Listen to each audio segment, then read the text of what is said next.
ഇന്ത്യയും ഭാരതവും രണ്ടാണോ? പലപ്പോഴും ഇന്ത്യ ഭാരതം എന്ന രണ്ട് വാക്കിലാണ് നമ്മുടെ രാജ്യം അറിയപ്പെടുന്നത്. പണ്ട് ഹിന്ദുസ്ഥാൻ എന്നും ജംബുദ്വീപം എന്നും ഒക്കെ അറിയപ്പെട്ടിരുന്നു എന്ന് പറയുന്നു. പക്ഷേ ഹിന്ദുസ്ഥാൻ ഇന്നും പോപ്പുലറാണ്. നോർത്ത് ഇന്ത്യയിലെ ആൾക്കാരൊക്കെ പലപ്പോഴും ഹിന്ദുസ്ഥാൻ എന്ന വാക്ക് ഇന്നും യൂസ് ചെയ്യാറ്. ഭാരതം, ഇന്ത്യ, നമ്മുടെ കോൺസ്റ്റിറ്റ്യൂഷനിൽ ഇന്ത്യ ദാറ്റ് ഈസ് ഭാരത് എന്നാണ് എഴുതിയിരിക്കുന്നത്. അപ്പോൾ ഇന്ത്യയും ഭാരതവും തമ്മിലുള്ള വ്യത്യാസം എന്താ? അടിസ്ഥാനപരമായ വ്യത്യാസമൊന്നുമില്ല, പക്ഷേ എന്നാലും അതിൻ്റെ കൊണോട്ടേഷനിൽ സാംസ്കാരികപരമായ ഒരർത്ഥത്തിൽ വ്യത്യാസമുണ്ട്. കോൺഗ്രസ്സുകാർക്ക് കൂടുതൽ ഇഷ്ടമുള്ള വാക്ക് ഇന്ത്യ എന്നുള്ളതാണ്. അതുകൊണ്ടാണ് അവരുടെ മുന്നണി കിടക്കവർ ഇന്ത്യ എന്ന പേരിടുന്നത്. എന്നാൽ BJP-ക്കാർക്ക് ഭാരതം എന്ന വാക്കാണ് കൂടുതൽ ഇഷ്ടം. അതുകൊണ്ടാണ് BJP-ക്കാർ അവരോടുള്ള അനുഭാവമുള്ളവരും ആർഷഭാരത സംസ്കാരം എന്നൊക്കെയുള്ള വാക്ക് കൂടുതലായി പറയുന്നത്. രണ്ടും നമ്മുടെ രാജ്യമാണെങ്കിലും രാഷ്ട്രീയപരമായി, സാംസ്കാരികമായി, സാമൂഹികമായി അതിനൊരു അർത്ഥവ്യത്യാസം ഉണ്ട്. ഭാരതം എന്ന് പറയുന്നത് പണ്ട് ഭരതൻ എന്ന രാജാവിൽ നിന്ന് വരുന്നതാണെന്ന് പറയപ്പെടുന്നു.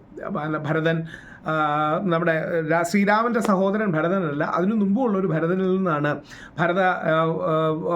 രാജവംശത്തിൻ്റെ അല്ലെങ്കിൽ ഭരതൻ ഭരിച്ചിരുന്ന രാജ്യം ഭാരതം എന്നൊക്കെ പറയും. പിന്നെ ആത്മീയവാദികൾ കുറേ എക്സ്പ്ലനേഷൻ അതിന് കൊണ്ടുവരാറുണ്ട്. ഭാരതം എന്ന് പറഞ്ഞാൽ ഭരതനിൽ നിന്ന് മാത്രമല്ല, ഭാരത അഥവാ ഭാവം, രാഗം, താളം എന്നൊക്കെയാണ് അതിൻ്റെ ഫുൾ ഫോം എന്നൊക്കെ പറയുന്നത്. അതൊക്കെ പിന്നീട് കൊണ്ടുവന്നതാണ്, അതൊക്കെ ഉണ്ടാക്കിയെടുക്കുന്നതാണ്. ഈ GOD എന്ന വാക്കിന് ജനറേറ്റർ, ഓർഗനൈസർ, ഡിസ്ട്രോയർ എന്ന ഫുൾ ഫോം ഒക്കെ ഉണ്ടാക്കുന്നത്. ഫുൾ ഫോം ഉണ്ടാക്കുന്ന ഒരു കലയാണ്. അതേപോലെ ഭാരതത്തിന് അങ്ങനെ വ്യത്യസ്ത എക്സ്പ്ലനേഷൻ കൊണ്ടുവരുന്ന ആൾക്കാർ പിന്നീട് കൊണ്ടുവരുന്നത് മാത്രമാണ്. അതിനപ്പുറം ഒരു കാര്യം ഉണ്ടെന്ന് എനിക്ക് തോന്നുന്നില്ല. ചരിത്രപരമായി അതിനെ സാധൂകരിക്കാൻ ഒരു കാര്യവുമില്ല.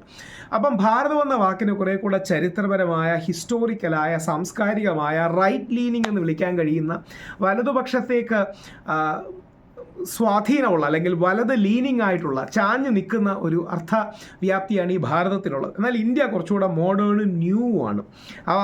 ഇന്ത്യ എന്ന വാക്കിൻ്റെ കൊണോട്ടേഷൻ കഴിഞ്ഞ നൂറ്റാണ്ടിൽ 1947 ആധുനിക ഇന്ത്യ എന്ന രാജ്യം സ്ഥാപിതമാകുന്നത്. ഭാരതം കുറേ കൂടുതൽ സാംസ്കാരികമാണെന്ന് പറയാറുണ്ട്. അതുകൊണ്ടാണ് കൂടുതൽ നമ്മൾ ഇന്ത്യയുടെ രാഷ്ട്രപിതാവ് എന്നാണ് പൊതുവെ മഹാത്മാഗാന്ധിയെക്കുറിച്ച് പറയാറുള്ളത്. ഭാരതത്തിൻ്റെ രാഷ്ട്രപിതാവ് എന്ന് പറയുന്നത് കുറവാണ്, പറയുന്നതിൽ യാതൊരു തെറ്റുമില്ല. പക്ഷേ ഭാരതത്തിൻ്റെ രാഷ്ട്രപിതാവ് എന്നല്ല, ഇന്ത്യയുടെ രാഷ്ട്രപിതാവാണ് മഹാത്മാഗാന്ധി എന്ന് പറയാറുള്ളത്. അപ്പോൾ ഇന്ത്യയുടെ പാസ്റ്റിലൂന്നി, ഹെറിറ്റേജിലൂന്നി, ഹിസ്റ്ററിയിലൂന്നിയ ഒരു വാക്കാണ് ഭാരത്. എന്നാൽ ഇന്ത്യയുടെ ആധുനികതയിലൂന്നി, കഴിഞ്ഞ നൂറ്റാണ്ടിലുണ്ടായ സ്വാതന്ത്ര്യ സമരത്തിലൂന്നി ഉള്ളൊരു വാക്കാണ് ഇന്ത്യ. ഈ രണ്ട് വാക്കും നമ്മുടെയാണ്. ഇത് രണ്ടും നമ്മുടെ യാഥാർത്ഥ്യങ്ങളാണ്. നമ്മുടെ ചരിത്രത്തിൽ, നമ്മുടെ സഹസ്രാബ്ദങ്ങൾ, ആയിരക്കണക്കിന് വർഷം നീളുന്ന ചരിത്രത്തിൽ കഴിഞ്ഞ നൂറ്റാണ്ടിലെ സ്വാതന്ത്ര്യ സമരത്തിന് ഒക്കെ അടിസ്ഥാനപ്പെടുത്തിയാണ് ഈ വാക്കുകൾ ഉണ്ടാകുന്നത്. അപ്പം വാക്ക് എന്ത് വിളിച്ചാലും വലതുപക്ഷക്കാർ കൂടുതൽ ഭാരതമെന്നും ലെഫ്റ്റ് ലിബറലുകൾ ഇടതുപക്ഷക്കാരും കൂടുതൽ ഇന്ത്യ എന്നും വിളിക്കുന്ന നമ്മുടെ മഹാരാജ്യം ലോകത്തിലെ ഏറ്റവും വലിയ അത്ഭുതങ്ങളിൽ ഒന്നാണ്. ആ അത്ഭുതം എന്ന് പറയുന്നത് വ്യത്യസ്ത ജാതി, മത, വർഗ, വംശ, ഭാഷ, ദേശ അടക്കമുള്ള ഒരു വലിയ സമൂഹമാണ് നമ്മുടേത്. ലോകത്തിലെ ഏറ്റവും ജനസംഖ്യയുള്ള രാജ്യം. ആ ജനസംഖ്യയുള്ള രാജ്യത്തെ ഒരുമിച്ച്